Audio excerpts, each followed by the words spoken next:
My name is Bee Bernabe. I'm a travel blogger. So the last time I was here, I got an accident here in Lobok. So I jumped over the bridge. People in the community of Bohol helped me from ambulance to going to the hospital, and then I didn't pay anything in the hospital. So it's like a goodwill of the community and also the people who have helped me para makabalik sa Manila. Because of them, because they saved me, they saved my life because I have this kind of spine fracture. So this time, I wanted to help the people of Bohol, kahit sa mga bata na lang, especially the children of Bohol. And because I believe even everything's happening right now, like the negative things with the COVID and all that stuff. I guess helping, right, is somehow, hindi siya dapat mawala sa atin. So, right now, me and my friends, together with JC, Tin, Bless, and then si Sean din, he's driving us here para magkaroon kami ng donation drive. Nagpamigay kami ng mga school supplies sa mga bata, and of course, some monetary. We also have outreach programs. So we want us to encourage them na para may free lunch sila, may free meal sila. Of course, this organization, ML Learning Center, this is being led by Miss Melinda Luza. She is the head of this project. This is a coordination or cooperation with DepEd. So DepEd had given these kids, or the list of kids, they are the kids who they don't know how to read, they don't know how to write, and since the school stopped, so pinagpapatuloy ito ng ML Learning Center.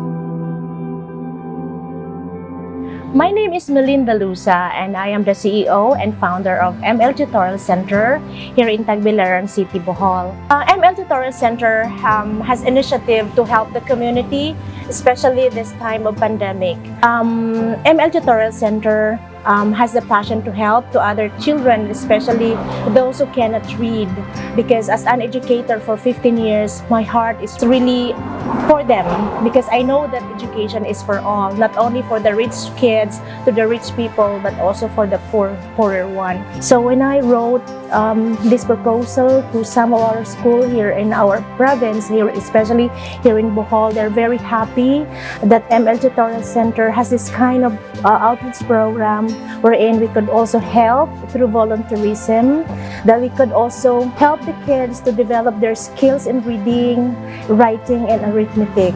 Especially that we don't have the face-to-face this school year. So we are reaching the children through asking the community and parents who are the kids that don't know how to read, write, because I know that they're really struggling, and ML also have that passion, and other tutors have that passion to help. So we're here to, to give our hand to them, not only for the reading skills, writing skills, and arithmetic, but we are also there to feed them, could give them a healthy food. It's a help that we can do through our initiative and the help of other people. Tutorial Center envisioned to produce academic achievers and scholastic purposes. So I'm here as a volunteer teacher to develop their reading skills, the writing skills, and also their arithmetic skills. So I'm also training them in how to be a kind, humble, and as a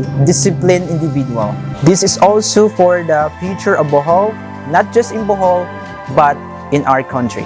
I am here in representing ML Tutorial Center for our outreach program. I'm here as a volunteer teacher, kasama po sa Brigada Pagbasa ng DepEd. I was a teacher in abroad, and then we came home, and then I met Teacher Mel from ML. I saw her heart, and I saw the students. She opened up with me about the project, and it was very overwhelming because my heart also calls for that passion also. And now I am here in ML to help educate our students, especially the young ones, the beginners. I'm calling fellow educators to help us for this outreach program. For the unfortunate parents, we are very, very welcoming you to help us for this program. Puntahan natin yung bata, interviewin natin siya, bakit gusto niya mag-aral.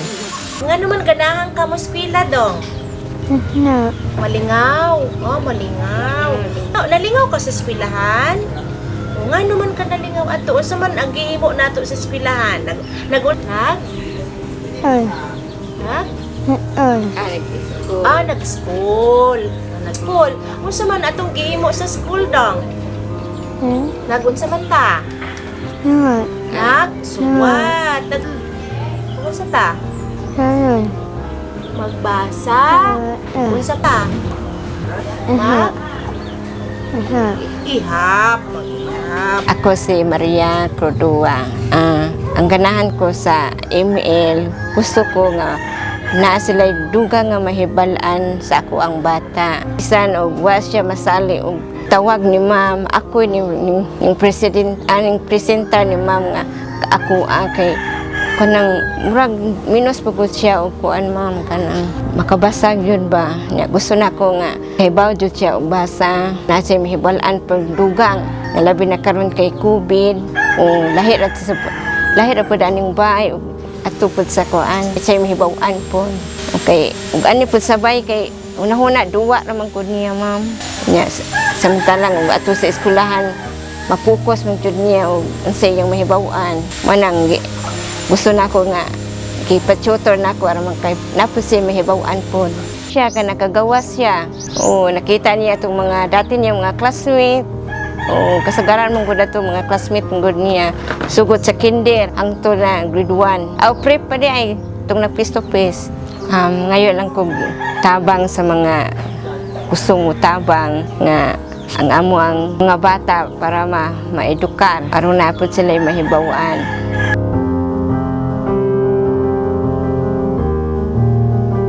Si Christian ninyo sako. Gusto ko mo suwat. Gusto ko mo buwasa. Gusto ko suwat o ihap.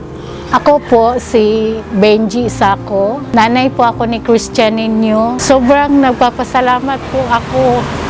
Kasi po, napili po yung anak ko na nakuha siya sa ML po. Kasi yung anak ko hindi pa po marunong magbasa. Natouch po ako nung sinabi ng mga teacher na kasali po yung anak ko. Kasi sa hirap ngayon, hindi yung face to face.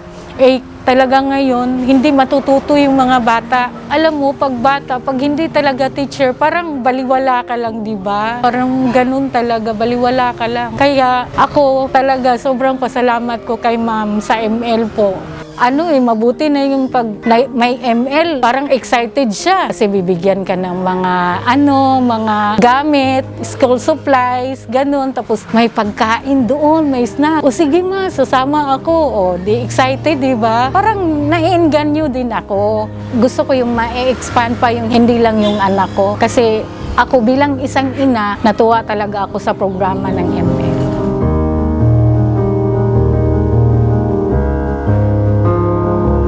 So what's happening now is Miss Mel is leading the organization, and of course, me personally, I would like to ask help from you guys, for all those people who's watching, for my friends and my family. And if you have something to give, if you have something to donate, whatever it is, any amount will do.